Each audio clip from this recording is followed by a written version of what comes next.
mga totoong mangkukulam sa kasaysayan na may nakakasindak na kwento. Sa kasaysayan ay may mga totoong tao na napagbintangang mangkukulam. Sila ay inakusahan ng paggamit ng mahika upang magdala ng sakit, sumpa at kamatayan na kadalasang nauwi sa matitinding parusa. Hindi lamang sila mga tauhan sa mga kwentong bayan o pelikula, kundi mga totoong tao na minsan ay nagpakita ng mga kakaibang kakayahan na nagbigay takot sa mga tao noon. Ikaw, naniniwala ka ba sa kulam? Kung kaya't sa video na ito ay kikilalanin natin ang 10 mga sinasabing mangkukulam.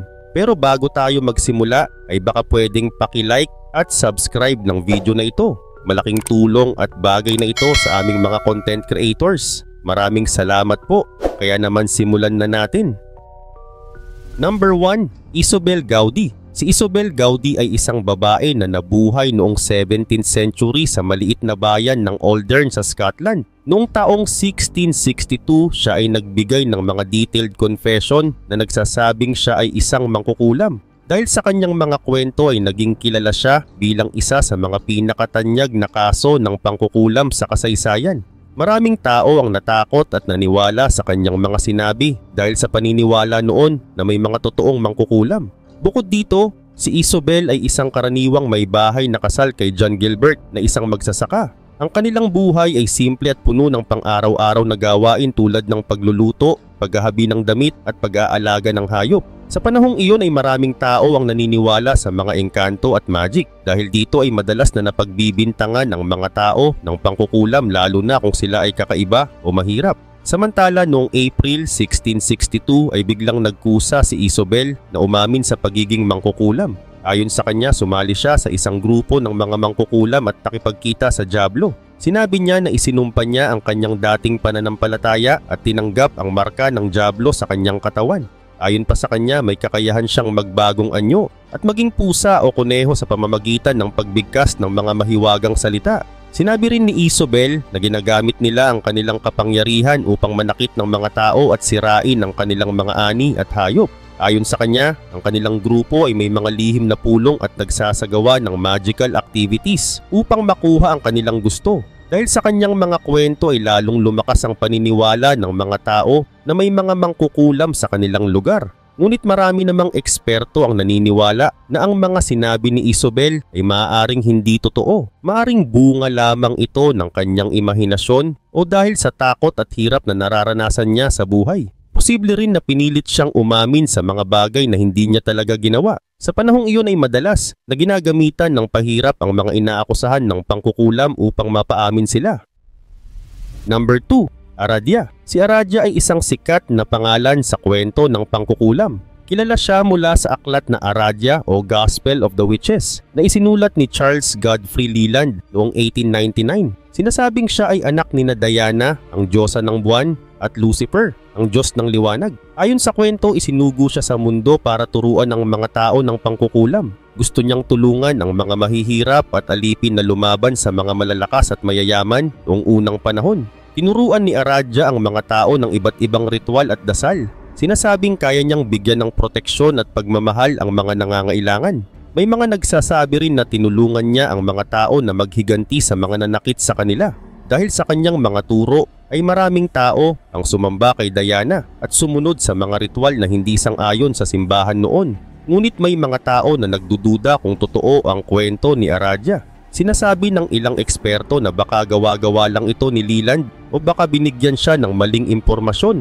Ang babaeng nagbigay sa kanya ng kaalaman na si Madalena ay maaaring nagkwento lamang ng mga lumang alamat mula sa Italy. Dahil dito ay hindi tiyak kung si Aradia ay isang totoong tao o katang-isip lang. Ngunit kahit maraming nag-aalinlangan sa kanyang kwento ay patuloy siyang kilala sa mga relihiyon tulad ng Neopaganism at Wicca. Maraming tao ang naniniwala na si Aradia ay simbolo ng kalayaan at lakas ng mga kababaihan.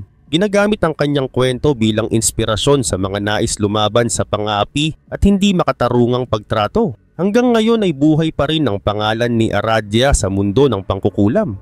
Maraming libro at articles ang isinulat tungkol sa kanya. Ginagamit pa rin ang kanyang pangalan sa mga dasal at ritual ng mga taong naniniwala sa kapangyarihan ng kalikasan at sinaunang karunungan. Number 3. Marie Laveau. Si Marie Laveau ay isang kilalang voodoo priestess sa New Orleans noong 19th century. Ipinanganak siya noong September 10, 1801. Ang kanyang ina ay isang malayang babae na may lahing African, habang ang kanyang ama ay isang lalaking may lahing French at Creole.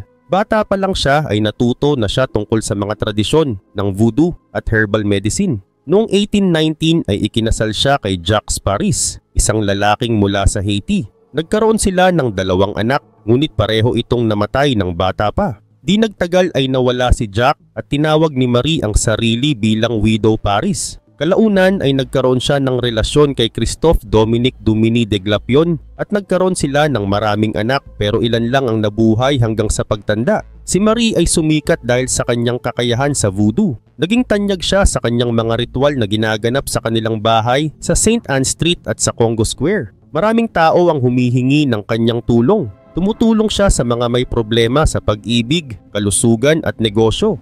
Sinasabing ginagamit niya ang kanyang kaalaman sa voodoo upang bigyan ng proteksyon at swerte ang kanyang mga kliyente. Bukod sa pagiging isang voodoo priestess, si Marie ay isang mahusay na manggagamot. Gumagamit siya ng mga halamang gamot at dasal upang mapagaling ang mga may sakit. Noong kumalat ang yellow fever sa New Orleans ay tinulungan niya ang maraming tao na gumaling at makaiwas sa sakit. Kilala rin siya sa pagtulong sa mahihirap at sa mga bilanggo. Madalas siyang bumibisita sa mga nasa kulungan upang magdasal at magbigay ng payo. Samantala, maraming haka-haka tungkol sa kanya. May mga nagsasabing mayroon siyang kakaibang kapangyarihan na kayang kontrolin ang isipan ng tao. May iba namang naniniwala na kaya niyang gumamit ng black magic upang parusahan ng kanyang mga kaaway. Pero ayon sa mga nakakaalam, ginagamit lang ni Marie ang kanyang kaalaman sa voodoo upang tumulong sa kapwa. Namatay si Marie Laveau noong June 15, 1881 sa edad na 79. Ngunit matapos ang kanyang kamatayan ay may mga kwentong nagsasabing nakikita pa rin siya sa iba't ibang bahagi ng New Orleans.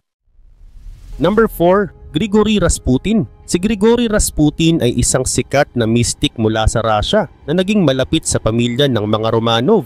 Ipinanganak siya noong January 22, 1869 sa isang maliit na nayon sa Siberia na tinatawag na Pokrovskoye. Lumaki siya sa isang mahirap na pamilya ng magsasaka at hindi nakapag-aral ng maayos. Pero kahit hindi siya nakapag-aral ay maraming tao ang naniwala na may kakaiba siyang kakayahan sa pagdarasal at pagpapagaling ng may sakit. Samantala noong 1897 ay nagpunta si Rasputin sa isang monastery at nagkaroon siya ng malalim na spiritual experience. Mula noon ay nagsimula siyang maglakbay sa iba't ibang lugar sa Russia upang magturo tungkol sa relihiyon. Maraming tao ang naniwala na malapit siya sa Diyos at may kapangyarihang magpagaling. Habang naglalakbay ay sumali siya sa ilang grupo na may kakaibang paniniwala tulad ng Klisti, isang sekta na may mga ritual na kakaiba at minsan ay mapanganib.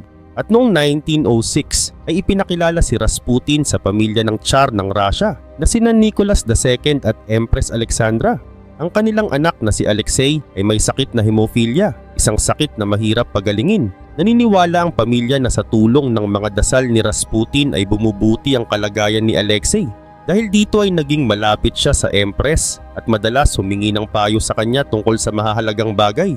Subalit habang lumalaki ang kanyang impluensya sa pamilya ng Tsar ay marami ang nagduda sa kanya. Maraming nagsasabi na mahilig siyang uminom ng alak at may relasyon sa maraming babae. Marami rin ang nagsasabing ginagamit lang niya ang pamilya ng Tsar para sa kanyang sariling kapakanan. Dahil dito ay maraming opisyal at miyembro ng maharlikang pamilya ang hindi gusto si Rasputin at gusto siyang paalisin. Kaugnay pa nito noong World War I ay iniwan ni Tsar Nicholas II ang palasyo upang pamunuan ang hukbo ng Russia. Habang wala ang Tsar, si Rasputin ang naging tagapayo ng Empress. Maraming tao ang nagalit dahil pakiramdam nila ay si Rasputin na ang nagpapasya para sa bansa. Noong December 30, 1916 ay isang grupo ng maharlika kasama sina Prince Felix Yusupov at Grand Duke Dmitry Pavlovich ang nag-imbita kay Rasputin sa isang handaan. Binigyan siya ng lason pero hindi ito umepekto. Binugbog at binaril din siya pero nanatili siyang buhay. Number 5. Alison Device. Si Alison Device ay isa sa mga kilalang taong inakusahan ng pangkukulam noong Pendle Witch Trials sa England noong 1612. Siya ay galing sa isang mahirap na pamilya na nakatira sa Pendle Hill, Lancashire. Ang kanyang lola na si Elizabeth Southerns na tinatawag na Old Demdike ay kilala sa kanilang lugar bilang isang mangkukulam. Maraming tao noon ang natatakot sa kanilang pamilya dahil sa mga sabi-sabi na sila ay may kapangyarihang makagawa ng masama sa iba. Noong March 1612 ay nakasalubong ni Allison ang isang matandang lalaki na nagngangalang John Law. Isa itong naglalako ng mga gamit. Humingi si Allison ng aspile sa kanya pero hindi siya pinagbigyan. Matapos ang ilang saglit ay biglang nanghina si Law at hindi na makalakad ng maayos. Dahil dito ay naniwala ang kanyang pamilya na isinumpa siya ni Allison. Ipinagbigay alam nila ito sa mga autoridad kung kaya't si Allison ay dinakip at dinala sa harap ng hukom na si Roger Nowell. Sa pagdinig ay inamin ni Allison na may ginawa siyang masama kay John Law. Sinabi rin niya na ang kanyang lola ang nagturo sa kanya ng pangkukulam. Dahil sa kanyang pag-amin ay napilitan siyang sabihin ng iba pang mga pangalan ng mga taong pinaghihinalaang may kinalaman din sa pangkukulam. Kasama rito ang kanyang ina na si Elizabeth Device at ang kanilang kapitbahay na si Anne Whittle na kilala rin bilang Old Chattox. Dahil dito ay nadakip rin ang iba pang inaakusahan at lahat sila ay isinailalim sa investigasyon. Samantala noong August 1612 ay naganap ang paglilitis sa Lancaster Assizes. Si Allison at ang iba pang pinaghihinalaan ay sinampahan ng kaso ng pangkukulam. Sa korte ay sinabi ni Allison na siya ay nagsisisi sa kanyang nagawa. Pero hindi ito naging sapat upang siya ay mapawalang sala. Sa huli siya at ang iba pang mga akusado ay hinatulan ng kamatayan sa pamamagitan ng pagbibigti. Number 6. Tituba. Si Tituba ay isang babaeng alipin na naging kilala noong Salem Witch Trials noong 1692 sa Massachusetts, USA. Sinasabing siya ay mula sa South America, posibleng sa Venezuela at dinala sa isla ng Barbados bilang alipin noong bata pa siya. Dito siya binili ni Reverend Samuel Parris na isang negosyante at pastor at noong 1680s ay dinala siya ni Parris sa Boston at pagkatapos ay sa Salem Village noong 1689 para magtrabaho sa kanilang bahay. Samantala, noong 1692 ay nagkaroon ng kakaibang sakit ang anak ni Parris na si Betty at ang pamangkin niyang si Abigail Williams. Bigla silang nagsimulang sumigaw, magwala at gumawa ng mga galaw na hindi normal. Hindi maipaliwanag ng mga doktor ang kanilang kondisyon kaya naisip ng mga tao na sila ay kinulam. Si Tituba kasama ang dalawang iba pang kababaihan na sina Sarah Good at Sarah Osborne ang unang pinagbintangan ng pangkukulam. Sa una ay itinanggi ni Tituba ang akusasyon pero matapos siyang saktan ni Reverend Parris ay napilitan siyang umamin na siya ay isang mangkukulam. Sinabi rin niya na may mga kakaibang nilalang siyang nakita tulad ng mga itim na aso, baboy at ibon na di umano'y ginagamit niya sa pangkukulam. Ayon sa kanya ay may mga mahiwagang nilalang na nag-utos sa kanya na saktan ang mga bata. Ang kanyang kwento ay lalong nagpalala ng takot sa buong Salem kaya mas maraming tao ang inakusahan ng pangkukulam. Matapos ang kanyang pag-amin si Tituba ay ikinulong ng mahigit 1 taon. Tumanggi si Reverend Parris na bayaran ang kanyang piyansa kaya nanatili siya sa kulungan hanggang sa may isang hindi kilalang tao na nagbayad ng kanyang mga utang at binili siya bilang alipin noong April 1693. Pagkatapos noon ay wala nang balita tungkol sa kanya at kung saan siya napunta.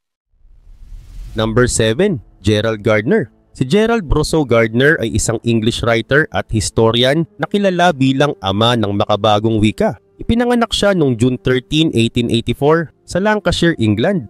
Lumaki siya sa isang mayamang pamilya pero madalas siyang magkasakit ng hika kaya ipinadala siya sa maiinit na lugar tulad ng Madeira.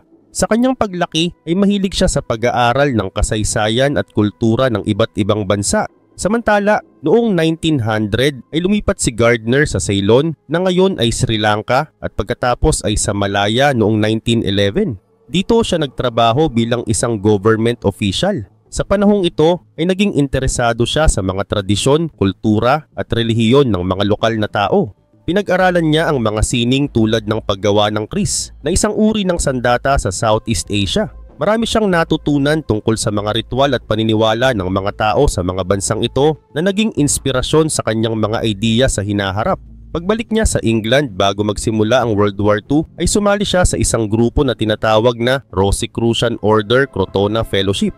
Habang nasa grupong ito ay nakilala niya ang isang lihim na samahan ng mga mangkukulam na tinatawag na New Forest Coven. Ayon sa kanya, noong 1939 ay isinama siya sa isang ritual kung saan ay inalisan siya ng damit at nilagay sa gitna ng isang bilog na may mga hubad na tao. Dito niya unang narinig ang salitang Wicca na inakala niyang nangangahulugang witch o mangkukulam. Ngunit matapos ang World War II ay nagsimulang maging bukas si Gardner tungkol sa kanyang paniniwala. At noong 1951 ay tinanggal ng gobyerno ng England ang batas laban sa pangkukulam.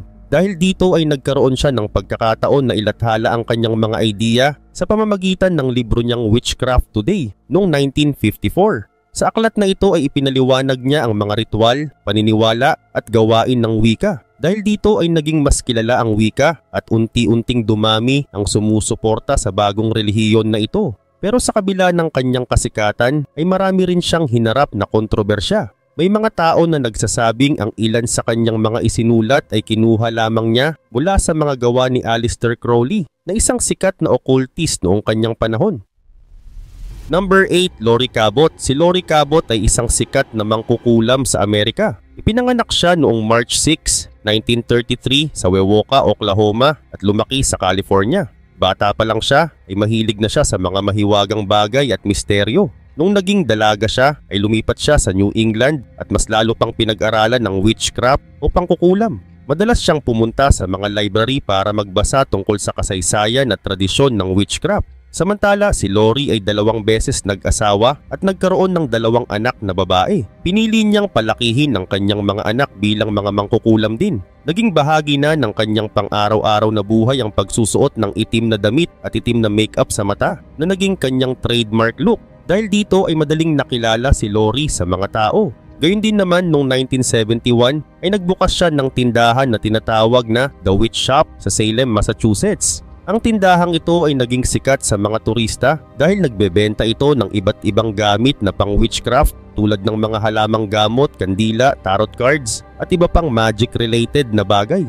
Maraming tao ang naakit sa kanyang tindahan at nakilala siya bilang isang eksperto sa witchcraft. Ngunit hindi lang negosyo ang naging focus ni Laurie dahil nagtrabaho rin siya para protektahan at ipagtanggol ang mga taong naniniwala sa pangkukulam.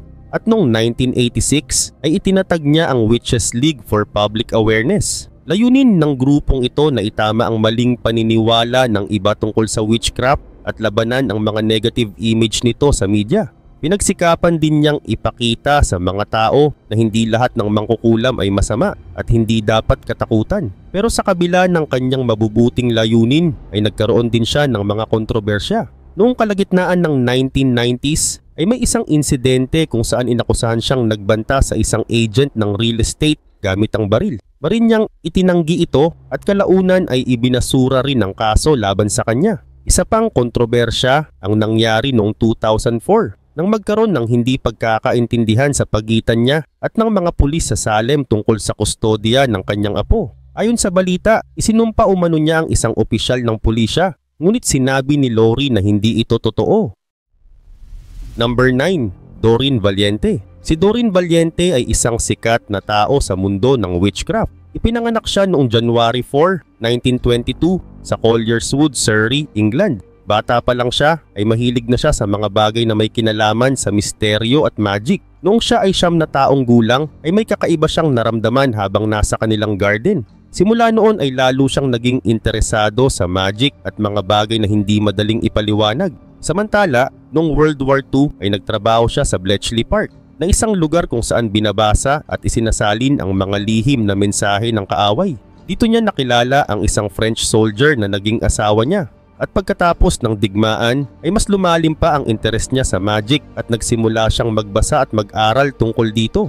Kaugnay pa nito noong 1952 ay nakabasa siya ng tungkol kay Gerald Gardner na isang sikat na tao sa mundo ng witchcraft. Dahil dito ay sumulat siya kay Gardner at sumali sa kanyang grupo noong 1953. Sa grupo ay naging high priestess siya na isang mataas na posisyon sa kanilang samahan. Habang pinag-aaralan niya ang mga ritual ni Gardner ay napansin niyang maraming bahagi nito ay galing sa mga isinulat ni Aleister Crowley. na isang kontrobersyal na occultist. Naisip ni Valiente na baka makasira ito sa imahe ng wika kung kaya't hiniling niya kay Gardner na palitan ng ilang bahagi ng mga ritual upang gawing mas simple at tradisyonal.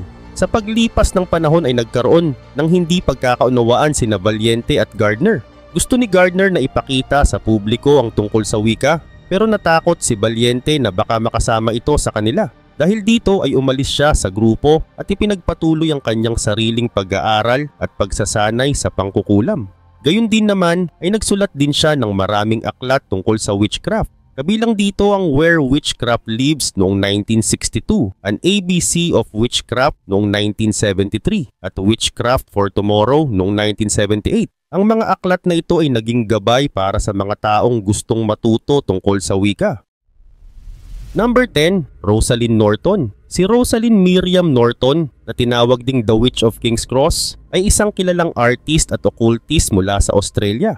Ipinanganak siya noong October 2, 1917 sa Dunedin, New Zealand. Bata pa lang siya ay mahilig na siya sa mga kakaibang bagay tulad ng magic, misteryo at sining. Noong nag-aaral siya ay mahilig siyang gumuhit ng mga kakaibang nilalang tulad ng mga demonyo at mythological na mga hayop. Dahil dito ay napagalitan siya at pinaalis sa paaralan. Nag-aral siya sa East Sydney Technical College pero hindi rin siya natapos. Kaugnay nito ay nagtrabaho siya bilang writer at illustrator sa isang pahayagan na tinatawag na Smith's Weekly. Gumuhit siya ng mga kakaibang imahe pero tinanggal siya sa trabaho dahil hindi raw ito bagay sa newspaper. Dahil dito ay lumipat siya sa King's Cross na isang lugar sa Sydney kung saan maraming tao ang may malayang pamumuhay. Doon niya ipinakita ang kanyang mga artworks na may kinalaman sa magic at spirituality. Gayun din naman noong 1949 ay nagkaroon siya ng exhibition sa University of Melbourne kung saan ipinakita niya ang kanyang mga drawing. Pero may ilan sa kanyang likha na kinumpiska ng pulisya dahil umano sa pagiging malaswa. Dinala ito sa korte pero ipinagtanggol ni Norton ang kanyang sining at nanalo siya sa kaso. Dahil dito ay lalo siyang sumikat at nakilala bilang isang kakaibang artist. At noong 1952 ay inilabas niya ang isang libro na pinamagatang The Art of Rosalind Norton. Kasama dito ang mga drawings niya at mga tula ng kanyang kasintahan na si Gavin Greenlees. Pero pinagbawalan ang libro sa New South Wales dahil sinasabing hindi ito angkop para sa publiko. Ngunit kahit nahirapan siya ay nagpatuloy pa rin siya sa paggawa ng sining. Sa katunayan, si Norton ay isang tagasunod ng paganism na isang paniniwala kung saan sinasamba ang kalikasan at mga sinaunang Diyos. Isa sa mga Diyos na sinasamba niya ay si Pan, na isang Diyos ng kalikasan at kasayahan sa Greek mythology. Madalas niyang iguhit si Pan sa kanyang mga gawa, kaya maraming tao ang nag-akala na sumasamba siya sa demonyo. Dahil dito ay tinawag siyang bruha ng mga hindi nakakaunawa sa kanyang paniniwala.